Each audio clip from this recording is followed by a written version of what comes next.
Muy bien, en el capítulo 1, la semana pasada hicimos la primera parte y dijimos con respecto a esto algunas cosas que voy a tener de repaso. Ahora, yo quiero plantear en esta mañana, mi amado hermano y mi amada hermana, una tesis con respecto, y el domingo pasado lo dije, que en mi corazón siempre ha habido, y en la meditación de mi corazón y de mi vida y del estudio de la palabra, yo siempre he dicho y he pensado, ¿qué es? ¿Por qué es? A veces nosotros decimos que hay personas que nacieron de nuevo o que, ¿verdad?, eran creyentes y que de un pronto a otro ya no están, ¿verdad? Ya no están en la iglesia, o uno dice, no, ese hermano, vieras que ese hermano se fue. Cuando vino el tema de la pandemia, ustedes saben que la pandemia dejó a las iglesias con más o menos un 40, un 42% de personas, un 20, eso es lo que dicen, un 22% no volvieron nunca más a la iglesia. Es bastante. Un 22% no volvieron nunca más a la iglesia. Y otro por ciento, ¿verdad? Otro por ciento se dice que dejaron de ser cristianos evangélicos y se salieron. Esa es la estadística en Costa Rica y casi en el mundo. Un 42%, inclusive en Costa Rica hay unas 400 iglesias que se cerraron. Entonces, se perdió todo esto. En todo esto yo he venido meditando y yo decía, Señor, cuando uno nace de nuevo, cuando uno viene al evangelio y Jesús le alumbra y Jesús viene con salvación, yo creo que cada uno de nosotros que hemos aceptado a Cristo en nuestro corazón lo hacemos de forma muy sincera, ¿verdad que sí? Ese primer impacto, esa primera forma, por lo que fuera, casi siempre aceptamos a Cristo porque andamos en situaciones adversas o por algún tema de enfermedad, lo que fuera. El Espíritu Santo siempre ha redarguido y yo creo que aceptar a Cristo es real, es un asunto muy serio con el que cada uno y todos nosotros lo hacemos. Sin embargo, yo me preguntaba, y ahí es donde tengo mi tesis, si la salvación es completamente obra de Dios, perfecta, suficiente, pero en la libertad que tenemos en Cristo Jesús, el creyente puede escoger qué es lo que realmente está escogiendo. Es que no está escogiendo no ser cristiano. Yo creo que está escogiendo un camino diferente, que es lo que el Salmo 1 nos presenta. Esa es mi tesis. Ahora, ¿sobre qué baso mi tesis? Bueno, en la Escritura.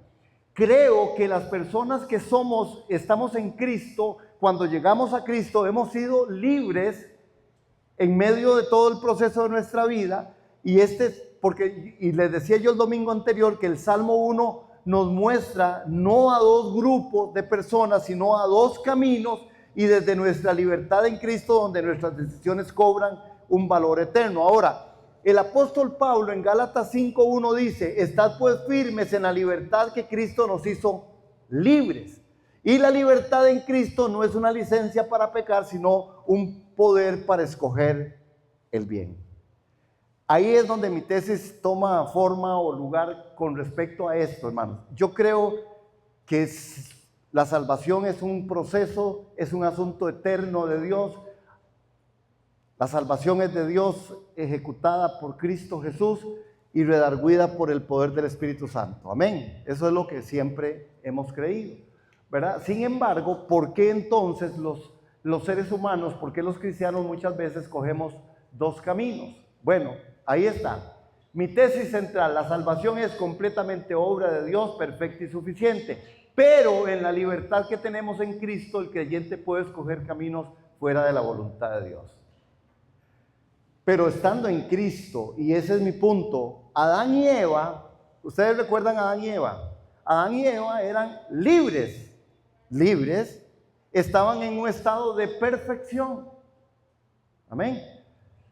Sin embargo, ellos escogieron comer del árbol del conocimiento del bien y del mal. Ellos escogieron el otro camino, pero lo pudieron escoger porque eran libres. Sí, estoy dándome a entender. Es decir, que en la libertad en Cristo es donde usted y yo tomamos las decisiones. Porque yo no puedo decir que una persona que no ha nacido de nuevo puede tomar decisiones porque su voluntad está cautiva. Su voluntad no es una voluntad conforme al corazón de Dios y por lo tanto está inclinado al mal. y anda en el camino que no es el camino de Dios. Pero los que estamos en Cristo, creo que los que estamos en Cristo somos aquellos que sí podemos tomar decisiones. Entonces la gran pregunta y mi tesis y lo que yo en mis pensamientos y en el registro bíblico, yo digo, Señor, la salvación es tuya, la salvación es eterna, pero yo sí puedo escoger un camino. Que es donde veo que hay una parte donde lamentablemente hay muchos que se han desviado. Gente que tal vez usted conoce, usted por lo menos conoce a una persona que usted dice, y usted llega a hablarle a esas personas y esas personas no quieren nada.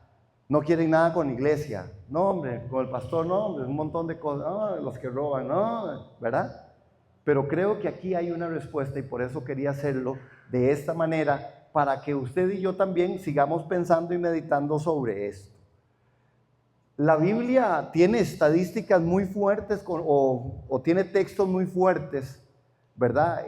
Con respecto a esto. Por ejemplo, Adán y Eva pudieron decidir. También el creyente hoy puede tomar decisiones que lo alejan del camino del justo. Amén. Por ejemplo, Josué en capítulo 24, verso 15 dice, escogeos hoy a quién sirváis. Hay una escogencia, pero la escogencia es en la libertad que tenemos en Cristo. Amén. Hermanos, usted y yo tenemos libertad en Cristo Jesús para escoger. La escogencia es parte del privilegio que Dios nos ha dado. Por eso nunca Dios es un Dios de obligación, es un Dios de invitación. Amén. Amén. Entonces hoy nosotros tenemos una responsabilidad muy seria, porque la vida cristiana es seria. Dije el domingo pasado, no aburrida, es seria. ¿Verdad? Aburridos nosotros tenemos vida y vida en abundancia, y tenemos vida eterna, y podemos disfrutar y disfrutar de las cosas, de los éxitos, de disfrutar del trabajo, del fruto del trabajo, disfrutar de la familia, disfrutar de lo que Dios nos regala y nos da. Amén. Amén. Ahora, dentro de todo esto, en Cristo somos libres para decidir. Es Gálatas capítulo 5, en el verso 1, el que nos dice a nosotros con respecto a esto. Ahora, la libertad en Cristo no es licencia para pecar, hermano. No es una licencia para pecar, sino poder para escoger el bien. Entonces, la libertad no es para pecar. La libertad es más bien para escoger el bien. Es lo que la Escritura dice. Escojan ahora sí, escojan. En el poder de la palabra, en el poder de tu lengua, está la vida y está la muerte. Escoja hoy, escoge hoy. Y la escogencia es un asunto, hermanos, que a veces no lo estamos tomando de la mejor forma, ni tan seriamente. ¿Por qué? Bueno, porque al final esta libertad en Cristo no es una licencia para pecar. Yo soy libre y como Cristo me salvó, yo puedo hacer lo que me da la gana. Cuidado. Por eso el Salmo 1 no habla de un grupo de personas, habla de caminos. ¿Cuál es el camino por el que yo estoy trascendiendo? Amén.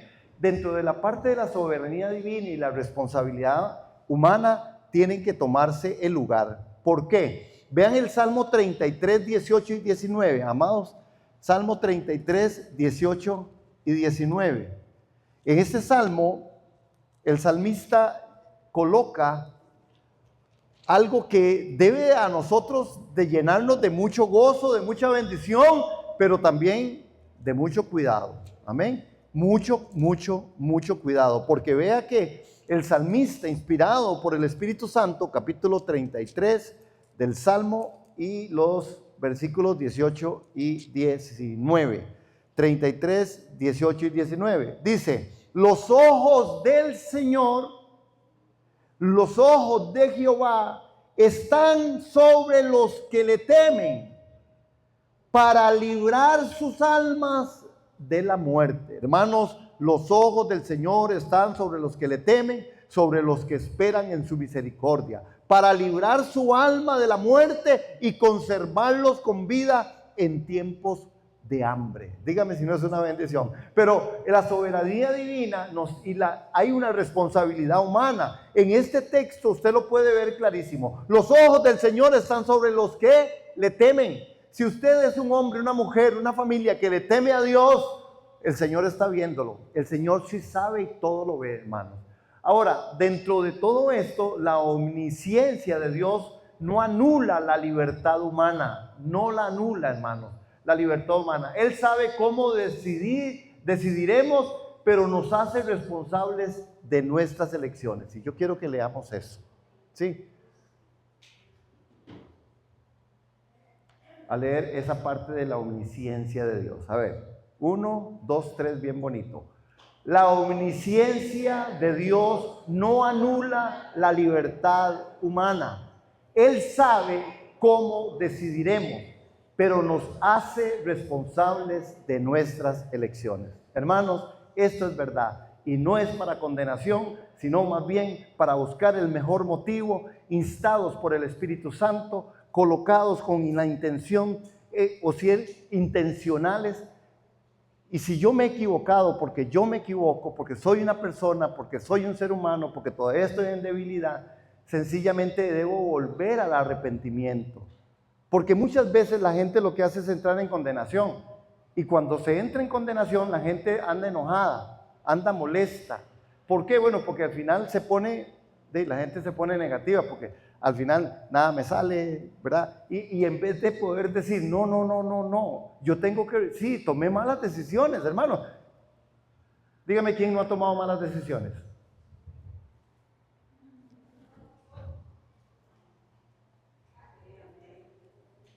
Sí, gracias, Isaac. Isaac levanta la mano. ¿Verdad? Pero el punto está en que las malas decisiones que nosotros tomamos podemos rectificarlas. Por eso la misericordia de Dios es nueva cada mañana. Por eso la misericordia de Dios viene cada mañana. Lunes, martes, miércoles, jueves, viernes, sábado, domingo, lunes, martes. Todas las mañanas, nuevas son sus misericordias. Nuevas son sus misericordias. No para pecar, no una libertad que no es una licencia para pecar, sino el poder para escoger el bien. Hermano, a veces nosotros escogemos cosas convencidos de que estamos haciendo lo correcto. Pero ¿qué es lo correcto? Por eso el Salmo 1 no habla con respecto a gente, habla con respecto a dos caminos. Es el camino. Yo puedo escoger cosas que no son malas. Yo puedo hacer escogencias no malas. Puedo hacer escogencias buenas que no son la voluntad de Dios. Voy a decirlo otra vez. Yo puedo escoger cosas buenas que no siempre son la voluntad de Dios. Amén. Podemos tener muchos ejemplos de esto. Muchas veces hacemos cosas buenas, pero usted sabe que ese no es el corazón de Dios para usted. Ahí es donde nosotros estamos en esta parte, que la omnisciencia de Dios no anula la libertad humana. Él sabe cómo decidiremos, pero nos hace responsables de nuestras elecciones. Hermanos, es que Dios no nos hizo robot, ¿sí? Dios no usó la inteligencia artificial. No, Dios es un Dios soberano sobre todas las cosas. Amén, estamos aquí. Esto es parte de lo que yo sostengo como de la tesis con respecto a que es en la libertad donde usted escoge un camino. Y que por eso hay mucha gente que no es que no haya nacido de nuevo, no es que no haya aceptado sinceramente a Dios en su corazón. Lo que pasa es que en el trayecto de su vida escoge caminos que no son los caminos de Dios. Amén. Por eso hay esperanza mientras haya vida. Por eso está la esperanza, hermano. Todos los días la misericordia de Dios es nueva. Y mientras usted tenga vida, tiene la oportunidad. Amén. Amén. Muy bien. Ok, vamos a ver, dentro de todo esto tenemos que concluir en esta parte específica de lo que yo digo mi tesis, es que tenemos que entender que porque Jehová conoce el camino de los justos, mas la senda de los malos perecerá. Eso es lo que el Salmo en el capítulo 1, verso 6 dice. Es decir, la salvación no cambia, es eterna y segura en Cristo. Es que la obra de la salvación es una obra eterna, hermanos.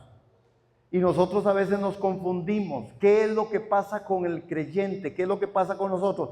Que muchas veces nosotros contristamos el Espíritu Santo, ¿verdad? Y entonces, hermanos, el gozo de la salvación empieza a decaer. El gozo de la salvación se pierde. ¿Estamos aquí? Teología 2. ¿Ah? Es que la salvación es un evento central, eterno, creado por Dios, resuelto por Dios, hecho a través de Jesucristo y ministrado a través del Espíritu Santo. Entonces, este evento central es eterno. Dios no se equivocó queriendo salvar a toda la raza humana, no se equivocó enviando a Jesucristo, que murió en la cruz, que fue sepultado, que resucitó, que está a la diestra del Padre y que volverá, y su reino no tendrá fin, juzgará a los vivos y los muertos, amén. Eso es eterno, hermanos. El problema lo tenemos nosotros en las decisiones humanas. ¿Por qué? Porque el gozo de mi salvación puede estar siendo en la contristación del Espíritu Santo. ¿Estará bien dicho contristación? Ok. Entonces, en esta parte de contristar el Espíritu Santo, por supuesto, el gozo de la salvación se pierde. Ahí es donde el cristiano muchas veces toma caminos que no son los caminos de Dios. Amén. Y la Biblia nos advierte bastante con respecto a eso. Ahora, ese era, ¿no? Ok, vamos al Salmo 1. Y el domingo pasado ya ese lo tocamos un poquito, que yo les decía, ¿usted ha notado cómo la vida está llena de caminos? ¿Verdad? Desde que nos levantamos tomamos decisiones, hermanos, que nos llevan a diferentes senderos. Algunos caminos son fáciles, otros nos ponen a prueba, pero hay un camino que lo cambia todo, ¿verdad? Y nosotros sí sabemos cuál es ese camino. Ahora, tenemos que tomar decisiones que nos van a llevar por diferentes senderos. El Salmo 1, y vamos al Salmo 1, el Salmo 1 es como un mapa, dije también el domingo anterior. El Salmo 1 es como un mapa que nos va a presentar los caminos distintos, dos direcciones, dos destinos, pero hay una elección que usted y yo la tomamos. Amén. Porque en este Salmo nos muestra el camino del justo, el que se deleita en la ley de Dios, y nos advierte sobre el camino de los malos, que es como el tamo, dice, que se lleva el viento. Es Deuteronomio a través de Moisés que nos da una clave, y el domingo pasado compartimos de esto un poquito, para recorrer el camino correcto. Dice Moisés, no os apartéis a diestra ni a siniestra. Es un llamado a la fidelidad, a seguir el camino que Dios ha trazado para nosotros.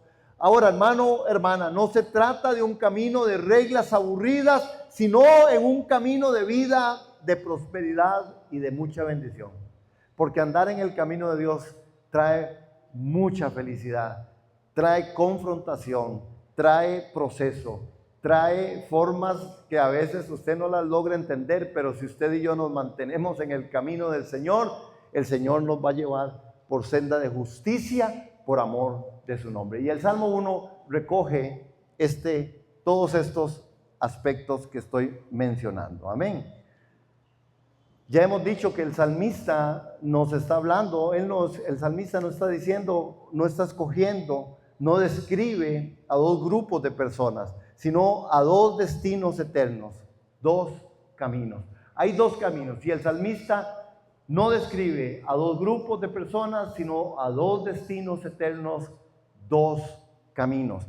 Esto, y dijimos también, y eso lo voy a pasar bien rápido porque sí necesito avanzar, con respecto a esto que lo vimos la semana pasada, solo como una forma de repaso, una persona separada del mundo es lo que dice el versículo. Veamos al Salmo 1, el Salmo, ahí está, en el verso 1, Salmos capítulo 1.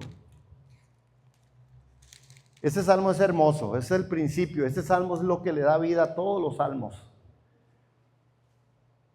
Dice, cuán bienaventurado es el hombre que no anda en el consejo de los impíos, ni se detiene en el camino de los pecadores, ni se sienta en la silla de los escarnecedores. Vean qué tremendo, hermanos, porque es una persona separada del mundo.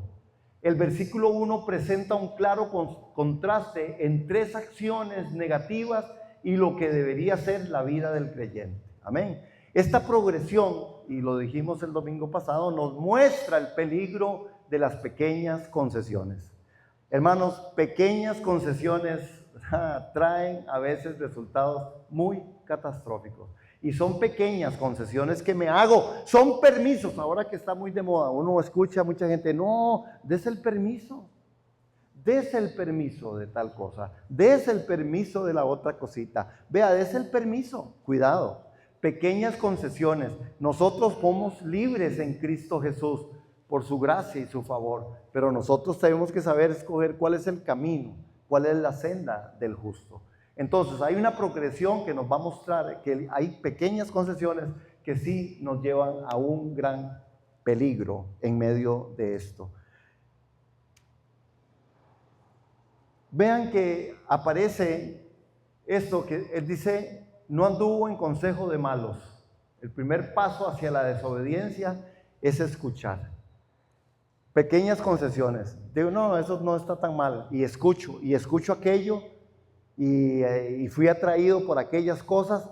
Cuando usted escucha algo, normalmente ese es el primer paso para desobedecer. Usted dice, no, voy a hacerlo. Eso no es como muy malo.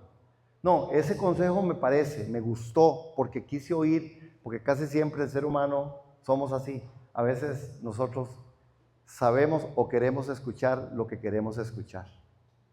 Y usted sabe a quién preguntarle, entonces, ¿verdad? Ustedes han visto los chicos o las chicas cuando están más pequeñillos. Entonces ellos van a pedir permiso para algo y al primero que se acercan es al más vulnerable. Papi, ¿verdad que me puedo poner esto? Entonces, si usted no está avivado, si usted no está así como, ¿verdad?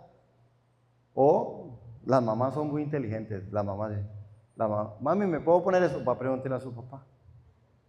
Esa es su inteligencia, hermano, sabiduría de la mejor.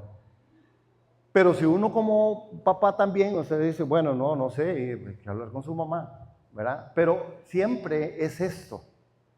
Es escuchar lo que quiero, es escuchar ese sí, y nosotros como seres humanos hacemos. Dice que, y lo vimos el domingo pasado, no estuvo en camino de pecadores. El segundo paso es detenerse y participar. Cuando usted escucha y después usted va al otro paso y usted participa, va a llegar al otro momento, en el tercero, que es en silla de escarnecedores, se ha sentado. El tercer paso es total asimilación. Sentarse implica acomodarse. Y entonces hay personas que están muy convencidas que escucharon algo. Por eso esto de la parte teológica doctrinal, o la doctrina y la parte teológica, hermanos, hay que tenerle mucho cuidado, porque la gente oye, yo escucho esto por todo lado. Yo oigo decir a alguien que tomó una decisión, es que donde yo voy el pastor dijo, es que el pastor dijo eso. El pastor dijo. Y usted dice, ¿y de verdad el pastor dijo? Y si el pastor dijo, entonces yo estoy escuchando, después me detengo y participo y después me acomodo. Y entonces usted ve cristianos o un cristianismo que tienen las ideas, no de la palabra del Señor, sino la palabra de alguien que está ministrando. Y en esto tenemos que ser responsables, porque usted tiene una responsabilidad y yo también. Yo siempre lo digo, ¿verdad? Yo me responsabilizo de lo que digo, no de lo que usted interpreta. Porque si usted está interpretando algo, tiene todo el derecho de venir a decirme a mí, es que es esto, pastor, lo que usted dijo.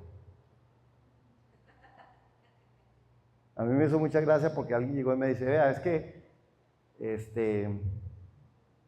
le estoy comunicando que no voy a estar por una situación. Dice, hay que avisarles.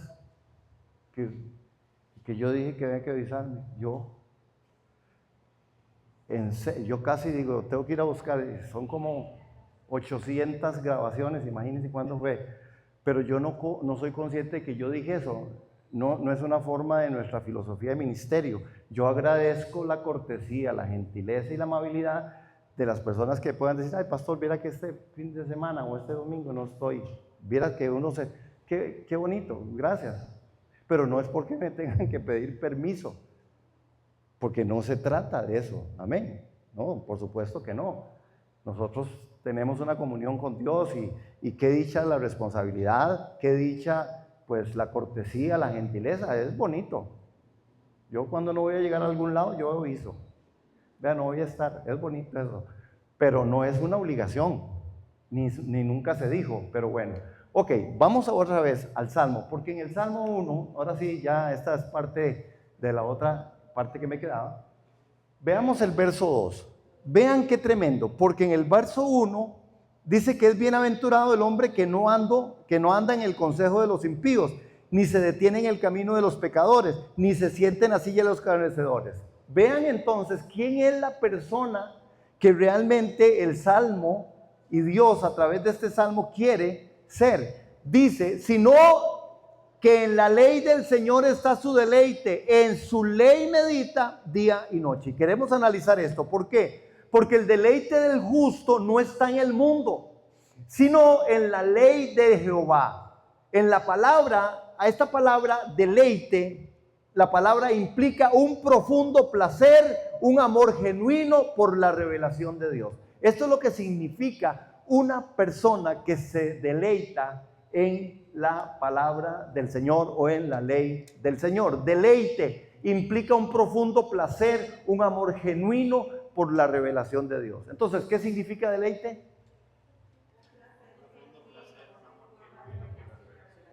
Muy bien, un profundo placer por la revelación de Dios. Ahora, esta persona que realmente está en el camino y anda por el camino, es una persona que medita, ve qué separación, medita de día y de noche.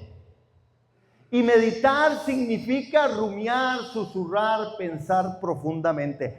Alguien que se deleita es alguien que medita. Usted no puede meditar si usted no se deleita. Vean, hermanos, si no hay un deleite, póngaselo en la comida. Cuando a usted le sirven eso, qué bueno, ¿verdad? Unos chicharrones con yuca, digamos, antes de la tos. Yo no sé por qué yo salgo con eso, yo no como chicharrón, pero bueno. Pero me gusta. La yuca sí, qué buena.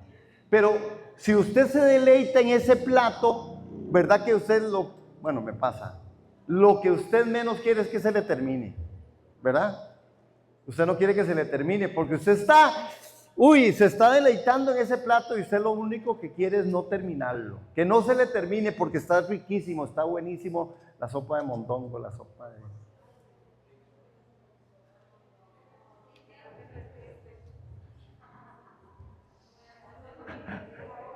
¿Qué dice? Es que estoy aquí haciendo, porque hay algunas personas que no los voy a invitar a mi casa porque tengo sopa de mondongo, ya vi quiénes, no, mentira. Pero si yo me deleito, si yo implica un profundo placer, un amor genuino por la revelación de Dios, yo entonces voy a rumiar esa palabra, voy a buscar las escrituras, voy a ser un estudiante serio de la palabra y voy a acudir a las promesas de Dios y voy a agarrar las promesas de Dios, amén, porque me deleito. La meditación en la palabra nos permite tomar cautivo todo pensamiento para llevarlo a la obediencia a Cristo. Segunda de Corintios 10:5.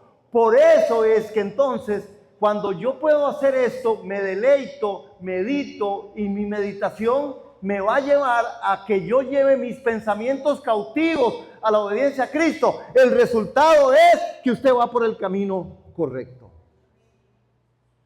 Porque la mente nos juega cada pasada. ¿Verdad que sí? Es tremendo, hermano. Y nosotros, dice la Escritura, tenemos que renovarnos en el entendimiento de nuestra mente. Tenemos que trabajar esa área. Pero si yo medito, si yo estoy deleitándome en la palabra del Señor, esto es lo que el salmista dice: el camino del hombre justo, el camino que realmente anda, el que ande en este camino, el que se deleite en la ley del Señor, en esto está la meditación, y es una meditación de día y de noche. Significa rumiar, significa susurrar, significa pensar profundamente en algo. Es el acto de masticar la palabra hasta que se convierte en parte de nuestro ser, nutriendo nuestro espíritu. Amén. Por eso aquí decimos, queremos siempre estudiar la palabra, queremos entender que Dios tiene plan y propósito para nosotros. La meditación de la palabra nos permite tomar entonces todo pensamiento cautivo a la obediencia a Cristo. Hermanos, mi consejo, cuando usted tenga que tomar decisiones, vaya a 2 Corintios 10:5. Diga: Señor, yo quiero llevar todo pensamiento cautivo a la obediencia tuya. ¿Saben por qué, hermanos? Porque nosotros tenemos asuntos preconcebidos o tenemos prejuicios. Y normalmente ante decisiones, uno antepone casi siempre el prejuicio. Usted ni sabe si va a ser así, pero como usted un día de tanto le pasó algo, usted, no, ya yo no quiero más nada con eso. No, ya, es que ya no más. ¿Por qué, hermano? Es que viera mi experiencia. Pero tu experiencia o mi experiencia pasada no es el registro de la dirección del Espíritu Santo para el día de hoy. Por eso decía al principio, una cosa es que usted y yo podamos tomar decisiones buenas y otra cosa es que usted y yo tomemos decisiones espirituales. Porque las decisiones buenas están a la orden del día. Usted decide cosas buenas. Normalmente nosotros somos gente buena. Pero qué tan bueno es lo bueno cuando Dios le dijo a Adán que no comiera de lo bueno y de lo malo. Qué tan bueno es lo bueno cuando un Dios dice no comas de lo bueno ni de lo malo.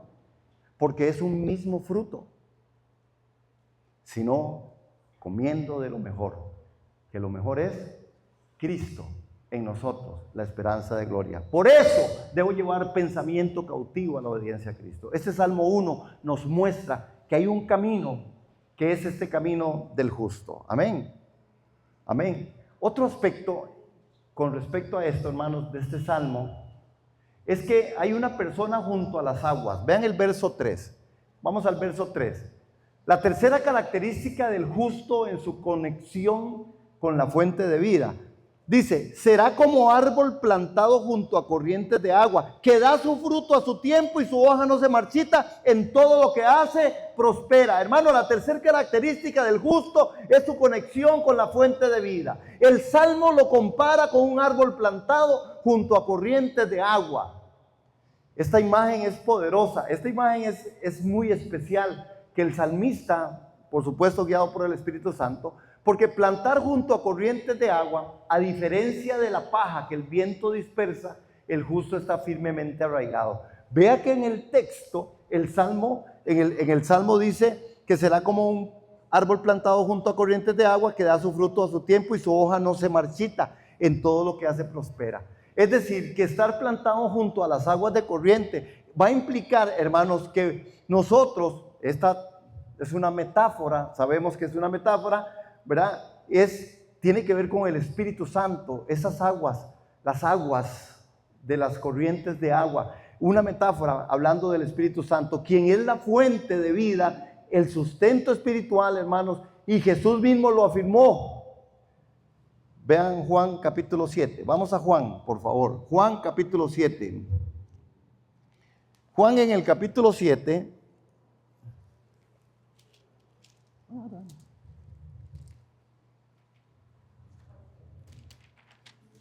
Juan capítulo 7, versos 37 y 39. Vean qué tremendo, lindísimo este tema de lo que está pasando aquí con Jesús. En el último día, el gran día de la fiesta, Jesús puesto en pie exclamó a alta voz: si alguien tiene sed, que venga a mí y beba. El que cree en mí, como ha dicho la Escritura, de lo más profundo de su ser brotarán ríos de agua viva. Verso 39. Pero él decía esto del Espíritu, que los que habían creído en él habían de recibir, porque el Espíritu no había sido dado todavía, pues Jesús aún no había sido glorificado.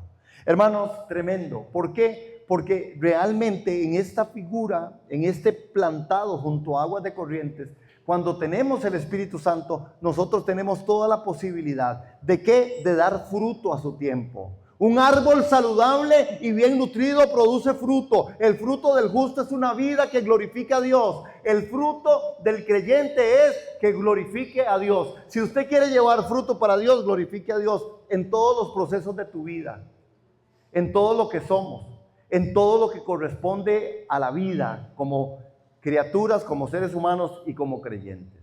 Que glorifique a Dios. Esto es importante, hermanos. Cuando yo voy a hacer algo o voy a tomar decisiones, debiera de pensar, no solamente llevando cautivo todo pensamiento, sino decir, ¿en qué glorifique esto a Dios?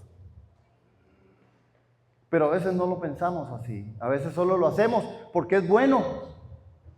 ¿Qué tan bueno es lo bueno? Cuando Dios dijo que no comieran de lo bueno y de lo malo.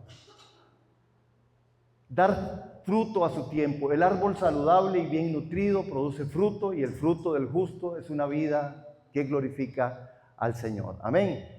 Dice que su hoja no cae. Esto nos habla de una prosperidad que no se marchita, una vida espiritual que se mantiene vigorosa, aún en las temporadas de sequías.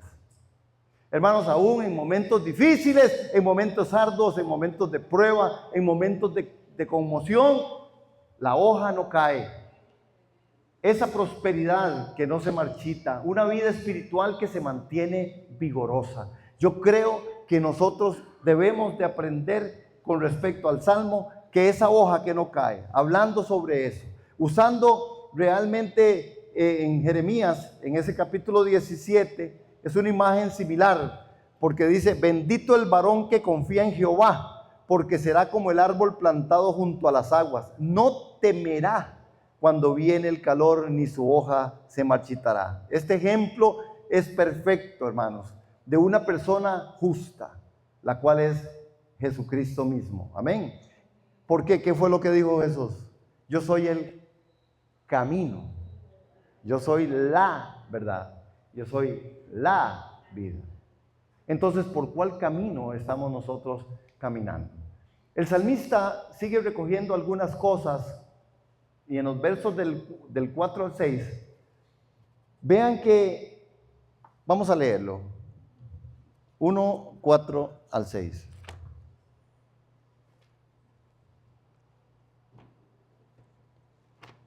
A ver, se me perdió el salmo.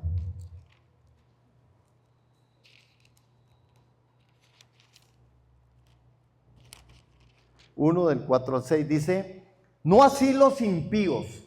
Ahí está la persona que Dios juzga, que son como paja que se lleva el viento. Por tanto, no se sostendrán los impíos en el juicio, ni los pecadores en la congregación de los justos. Porque el Señor conoce el camino de los justos, pero el camino de los impíos perecerá. Notemos esto, hermanos. El salmista utilizó esa frase, no así. Vean que lo dice, no así. Y este no así, hermanos, es para marcar un contraste que es muy fuerte, muy abrupto. El impío no experimenta nada de lo que el justo va a disfrutar, y el destino es totalmente opuesto.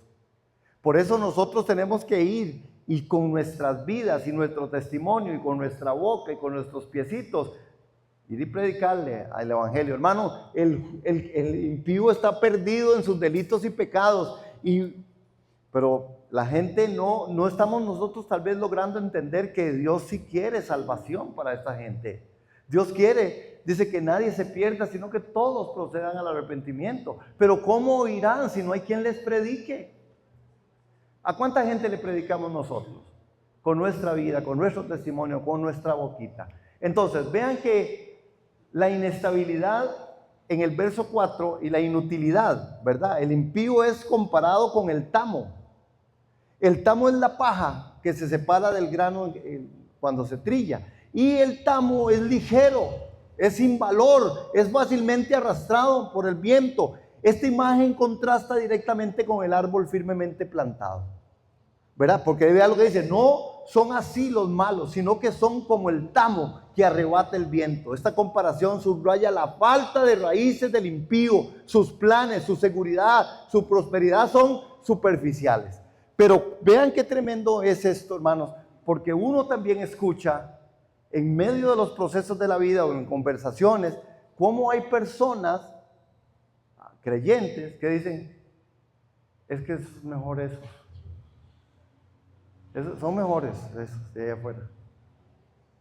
El impío, o desea lo que el impío tiene, hermanos. Dice, entonces, y se compara, dice: vea, tiene todo y ni creyentes. Estas son cosas en las cuales nosotros debemos de pensar, hermanos. ¿Qué es lo que nosotros tenemos como personas que realmente somos justos ante los ojos del Señor? ¿Qué es lo justo? Lo más soberano, lo más tremendo que a nosotros nos puede pasar es ser una persona justa, es ser un hijo de Dios. Y nosotros no podemos querer tener lo que aquel tiene, porque no tiene a Cristo, y menos si tiene a Cristo tampoco, ¿verdad? No está bien esa parte de la envidia. Pero muchas veces la gente dice, ay, es que qué dichoso ese. Dichosos nosotros que tenemos a Cristo. Dichosos nosotros que tenemos el Espíritu Santo. ¿Cuántos dicen amén, hermano? Ay. En el juicio final, vean el verso 5. El verso 5 dice, por tanto no se sostendrán los impíos en el juicio, ¿verdad? Esta parte, en este versículo no nos adelanta el destino final de los impíos. Es un tema que desarrolla más plenamente el Nuevo Testamento, ¿verdad? Dice que no se levantarán los malos en el juicio. Es decir, hermanos, que nosotros sí sabemos que hay personas y el juicio de Dios viene sobre todos. Amén. Todos seremos juzgados ante el Señor. Pero ya hay un veredicto para aquel que no tiene a Cristo en su corazón. Esto debiera de ponernos en la expectativa a nosotros de que necesitamos hacer las cosas que Dios quiere. Amén. En el verso, perdón, me lo pasé. En el verso 6, ay, perdón, me fui. En el verso 6, el conocimiento de Dios. Vean el verso 6. Dice, porque el Señor conoce el camino de los justos, pero el camino de los impíos perecerá. El Salmo concluye con la razón de la separación eterna, el conocimiento de Dios. Ahí es donde está, hermanos. Si yo conozco a Dios, yo estoy caminando por ese camino. ¿Sí me estoy dando a entender? Porque esto es vital, mi amado hermano, mi amada hermana. Esto es vital. Vital que usted sepa por cuál es el camino donde usted está yendo. ¿Cuál es la senda por donde usted está caminando? No las cosas que usted está haciendo, las cosas que usted hace tienen que estar enmarcadas dentro del camino. Jesús dijo, yo soy el camino, yo soy la verdad, yo soy la vida. Y nadie va a ir al Padre si no es por mí. Entonces, ese camino es el que a nosotros tiene que identificarnos. Hermanos, porque otra vez, nuestras propias justicias, nuestros propios razonamientos no son siempre delante de Dios agradables. Por eso el Señor dice, es que mis caminos no son vuestros caminos. Mis caminos no son vuestros caminos. Algunos se van por otros caminos y se van ya por otros caminos. Pero que el Señor los bendiga y los guarde y les vaya muy bien en el camino. Chao. Ellas van buscando a Jesús en el camino, en la verdad, en la vida. Hermanos, vuestros caminos, dice el Señor. Mis caminos no son vuestros caminos. ¿Por qué lo dice? Lo dice porque realmente está diciendo que hay una forma en el conocimiento de Dios. El Salmo concluye que con la razón de la separación eterna, el conocimiento de Dios. Y esta palabra conocer en este contexto es mucho más que un simple entendimiento intelectual. Implica una relación personal, íntima y de cuidado. ¿Qué significa? Una relación íntima. Íntima. Esta palabra, conocimiento, conocer, aquí en el verso 6, esta palabra conocer del verso, porque el Señor conoce, es un contexto de muchísimo más profundo. Jehová conoce el camino de los justos. Dios no solo observa, sino que también aprueba, cuida y bendice el camino de aquellos que obedecen. Este es el concepto, este es el criterio, este es el punto del principio de conocer. Dios conoce el camino del justo. Dios sí conoce, y no solo lo conoce, Dios lo observa, Dios lo aprueba, Dios lo cuida y Dios lo bendice. Si usted y yo andamos en el camino, Dios trae bendición en su tiempo. Amén. Termino con esto. Este salmo nos presenta de forma concisa y profunda la lección más importante de nuestra vida. Amén. ¿Por qué? Bueno, porque vean que voy a darles dos textos. Efesios capítulo 2, verso 10. Vea qué dice. Efesios capítulo 2.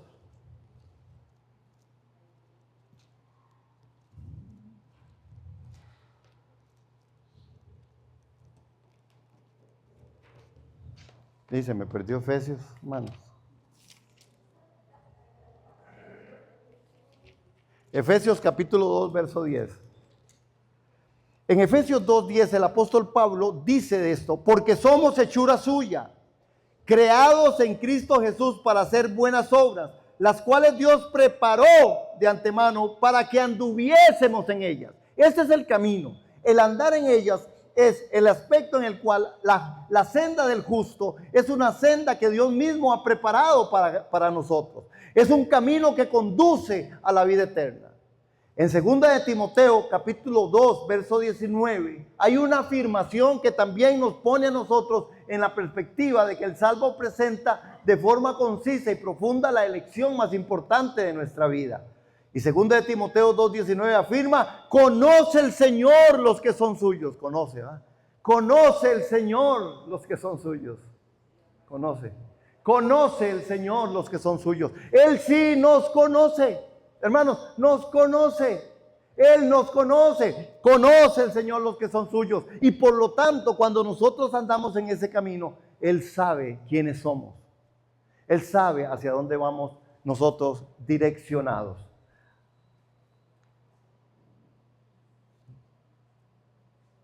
Hermanos, en Proverbios 14:12 es lo que quiero que también nos quede en mente. ¿Por qué? Proverbios capítulo 14, verso 12. Ya lo he mencionado, pero mejor démosle contenido. ¿Sí? ¿Estamos ahí? Proverbios 14:12. Hay camino que al hombre le parece derecho, pero su fin es un fin de muerte. Hermanos, ve por qué estamos compartiendo y la palabra es viva, eficaz. Amén. Y más cortante que espada de dos filos. Porque a veces nosotros hacemos cosas buenas que no necesariamente son la voluntad de Dios. Amén. No siempre estamos en la línea. Y entonces el proverbio dice, hay camino que al hombre le parece derecho, pero su fin es un camino de muerte.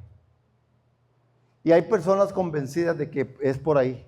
Y es por ahí, y es así, ¿verdad? Y es así. Y cuando usted se da cuenta, chocó, pegó, la cosa quedó que no servía para mucho. Y lo más triste es que el enemigo gana ventaja en estas cosas.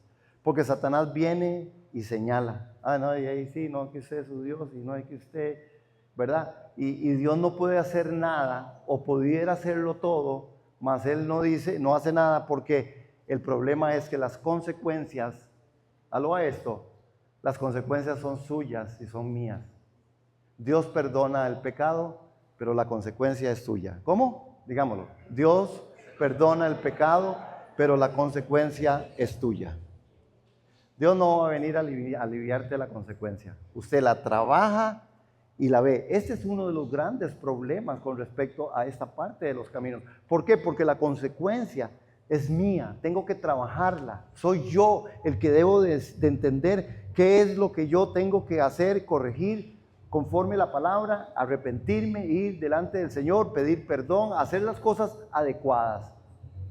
Pero normalmente en las consecuencias la gente lo que hace es maltratarse y golpearse, y entonces empieza a decir que soy muy tonto, qué bruto que fui, es que no tengo ni un dedo de cerebro, y empieza, hermano, a insultarse y a golpearse por una decisión que la que necesita es arrepentimiento y manejar la consecuencia, buscando el corazón de Dios. Y el Señor, que es bueno en gracia, el Señor que es bueno en misericordia, el Señor que es bueno en favor, nos extiende su mano y dice, ven buen siervo y fiel, en lo poco has sido fiel, en lo mucho te pondré, venga, quiero restaurarte.